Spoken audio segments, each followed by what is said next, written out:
তো hi friend, শুভ দুপুরবেলা। আজকে আমি একটা নতুন ভিডিও নিয়ে চলে এসেছি। তো ভাবলাম যে চলো তোমাদের সাথে সেই ভিডিওটা শেয়ার করা যাক। তো রোজ তো একই ভিডিও দেওয়া হয়, তো আজকে ভাবলাম একটু অন্যরকম ভিডিও করি। তো আমার চ্যানেলের নাম মোমেন্টস অফ লাইফ। তো তোমরা সবাই চ্যানেলটার পাশে থেকো, সাথে থেকো। তো চলো দেখা যাক যে কি রান্না দেখাই তোমাদের, কি রান্না করেছি। তো এটা একদম ঝরঝরা সাদা ভাত, একদম প্লেন সাদা ভাত। আর এখানে হচ্ছে তোমার বেশি করে রসুন পেঁয়াজ দিয়ে মসুরের ডাল করেছি, মানে খুব টেস্টি হয় খেতে এই ডালটা।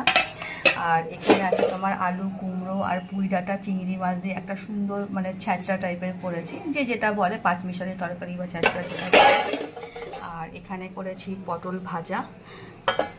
আর এখানে আছে কাজলি মাছের ঝাল। তো আজকে এই রান্নায় বন্ধুরা, তোমরা সবাই ভালো থেকো আর অনেক অনেক সাপোর্ট করো। চলো টাটা। তো হাই ফ্রেন্ড, শুভ দুপুরবেলা। আজকে আমি একটা নতুন ভিডিও নিয়ে চলে এসেছি। তো ভাবলাম যে চলো তোমাদের সাথে